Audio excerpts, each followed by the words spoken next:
habla en un idioma legislativo, en un lenguaje legislativo. Pablo, siervo de Jesucristo.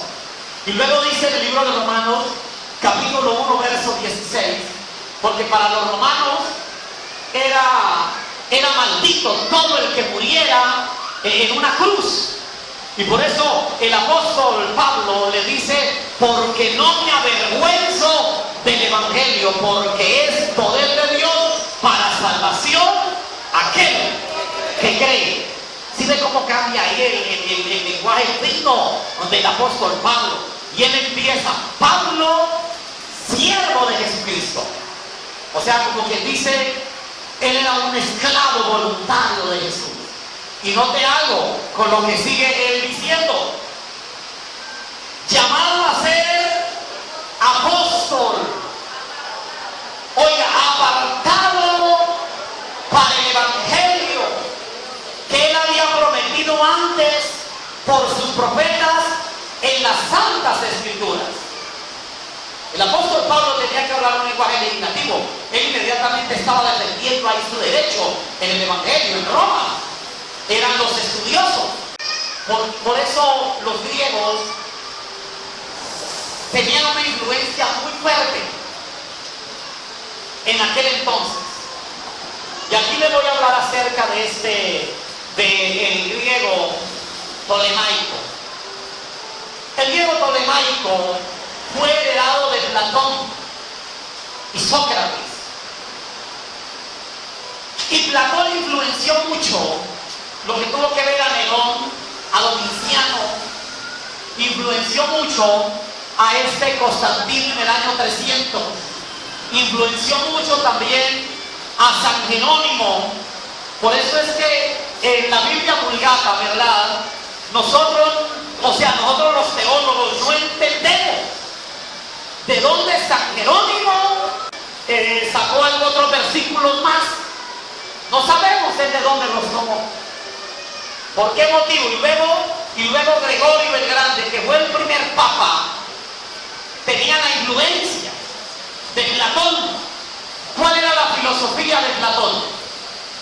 Platón tenía un concepto, que todo tenía que ser muy espiritual, que el cuerpo nada tenía que ver.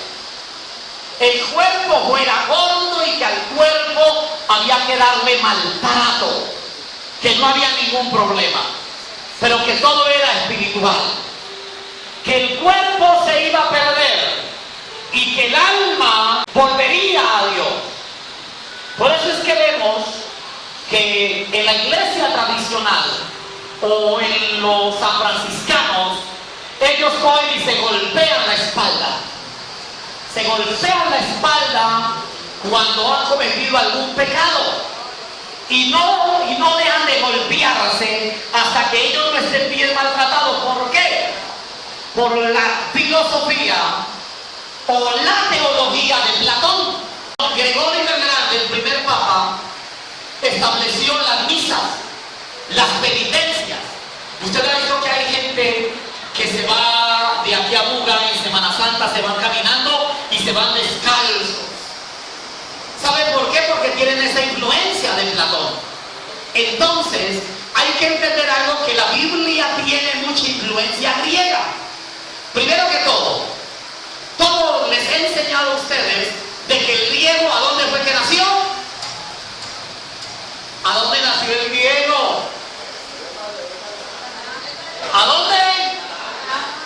En Canaán. ¿Dónde nació el palio hebreo? En Canaán. ¿De una palabra qué? De una palabra Elohim. ¿Qué significa Elohim? ¿Ah? ¿Qué significa Elohim? Varios dioses. El Eterno. ¿Y por qué el Eterno? Explíquele el trasfondo, porque toda palabra tiene un trasfondo. Elohim era una palabra politeísta. Por eso el apóstol Pablo, ¿verdad? Él llega y dice, porque no me avergüenzo del evangelio, porque el evangelio es poder de Dios. Porque si hablaba este lenguaje fino. ¿El griego qué? Tolemaico, no el jónico. El jónico era un lenguaje ¿qué? El griego jónico era ¿qué? Un griego campesino. El koiné, un lenguaje populacho. Y también se ven los cantantes, ¿verdad? En la voz que cantan. Cuando a mí me estén despidiendo. ¿Sí lo ves? Ahí se ve. En cambio, usted ve el lenguaje de Alejandro Fernández. Te quiero como un lamento. Y usted ve la elegancia de ese hombre. ¿Por qué motivo? Les voy a contar algo. Vicente Fernández, él no sacrificó el talento de su hijo. La filosofía de Vicente Fernández, él dijo, si lanzo a Alejandro Fernández, él se muere como cantante a los 18 años. Lo que pasó con Pedrito Fernández murió como cantante. ¿Qué hizo Vicente Fernández? Lo lanzó después de los 18 años para inmortalizarlo. Si él hubiera lanzado a su hijo como cantante a temprana edad, a pesar que él cantaba, él no lo promocionó ya cuando él ya tenía una voz madura, una voz culta. Mire por lo menos la voz tan educada de este Julio Iglesias y la forma como este hombre se para. Sí, usted tiene que aprender a analizar todo, la elegancia. ¿Qué algo de esto? Lo mismo pasaba en aquel entonces. ¿Será que usted me está entendiendo? Mire, el día que ustedes sean maestros, ustedes tienen que utilizar metáforas, utilizar muchas parábolas para que la gente entienda más. ¿Será que usted me está entendiendo? Entonces, en aquel entonces, si hablaba ese idioma, no era un lenguaje popular, sino no se hablaba el koinés, el lenguaje ¿qué? Populacho, el jónico, griego sencillo. A ver, ¿en qué idioma se escribió Mateo, Marcos, las cartas petrinas? Koinés. Y el tolemaico, Hechos, las 13 cartas paulinas, con una excelencia. Amén. A su nombre. Entonces, el tolemaico, ¿verdad? Era un dialecto romano fino usado por los abogados.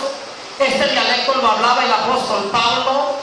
Hablaba un dialecto legislativo, o sea, un dialecto de ley. Amén. Porque el apóstol Pablo era ¿qué?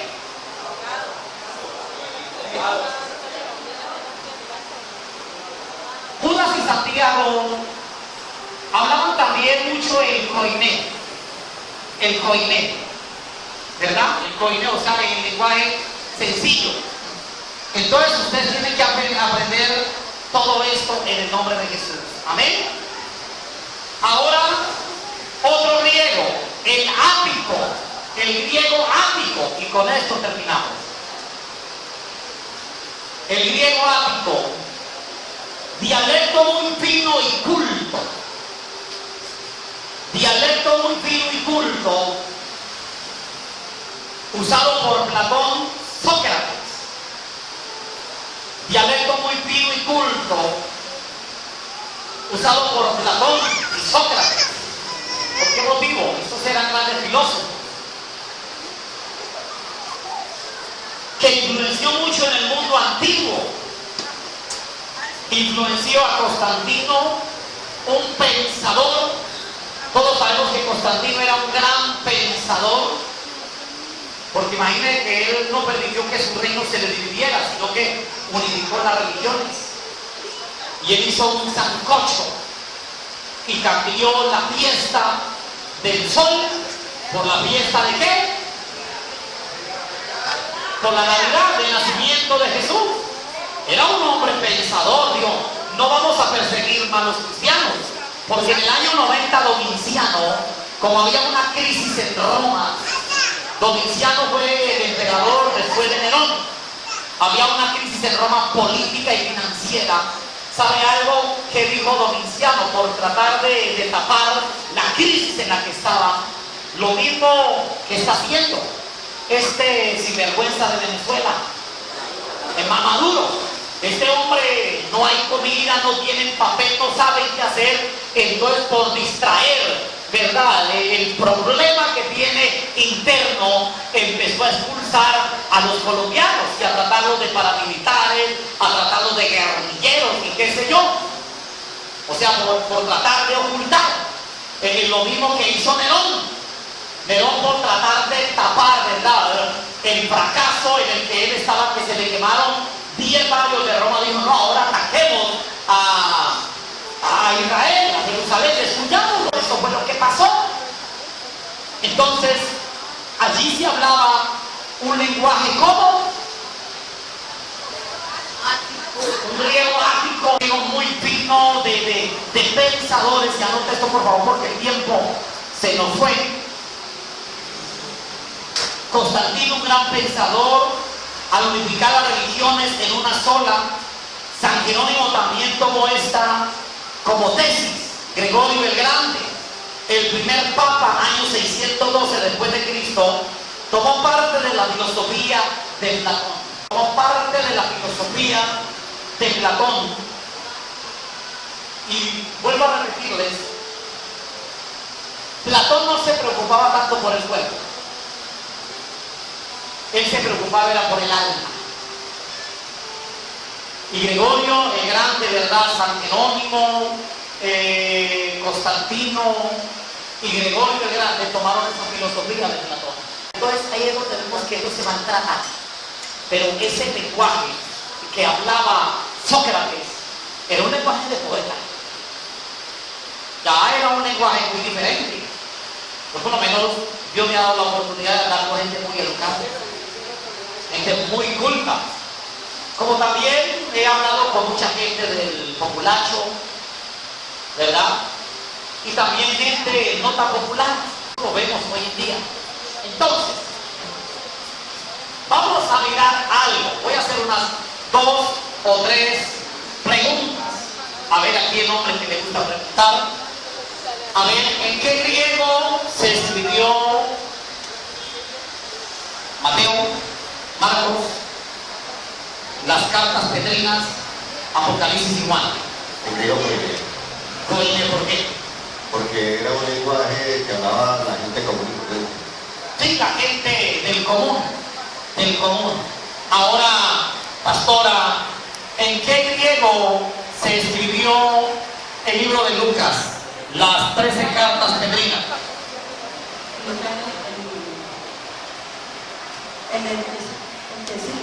¿Cuál es el que sigue? El griego tolemaico. Gloria a Dios.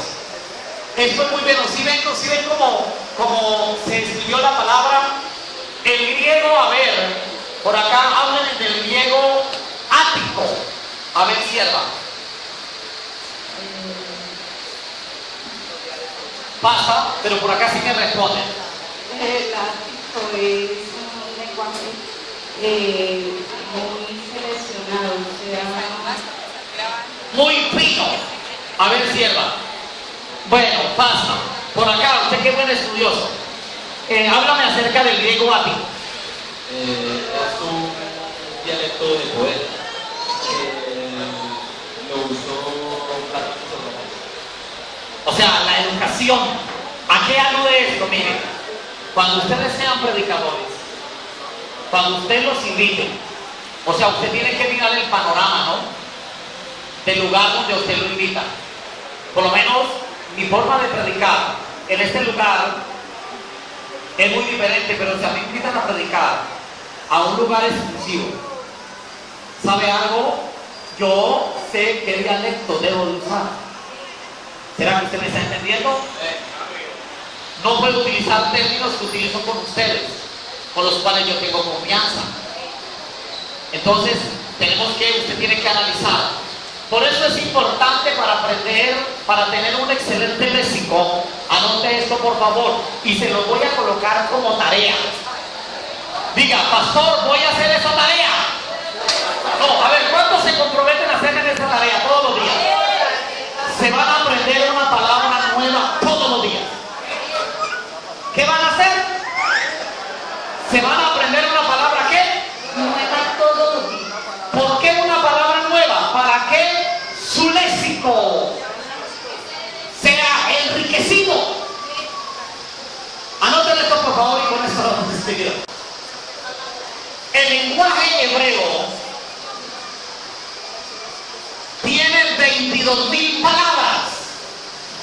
Por eso es que los hebreos son de poco hablar y por eso el Señor, Él le decía a la gente, no creas que por tu repetidera van a ser escuchadas tus palabras. ¿Por qué lo digo? Porque los hebreos solamente dominaban un léxico de 22 palabras. Los 22 palabras, los hebreos. Los griegos, 200,000 palabras, mucho más amplio. Y nosotros los latinos, más de 700,000 palabras. Tremendo. Oiga, ¿por qué? Por eso es que nosotros, ¿verdad? Los ingleses, los hebreos llaman una cosa y así es. En cambio nosotros a esta silla le llamamos silla, taburete, banca, asiento, bueno, una cantidad de cosas. Los hebreos tenían un léxico de ¿cuántas palabras? 22,000. Los griegos, 200,000. Los latinos, vean nuestro más de 700,000 palabras. Tremendo. Y nosotros los predicadores, imagínense. Por eso es que las mujeres cada hora, las mujeres son más habladoras. Las mujeres hablan 5,000 palabras por hora. Y nosotros los hombres hablamos 2,500 palabras por hora. O sea, la lengua de la mujer es más larga. No. De por sí las mujeres son buenas para hablar. ¿Cuántos están de acuerdo conmigo? Eso sí. Entonces, ¿cuál es la tarea? Aprenderse una palabra todos los días y pronunciarla bien, aprendérsela.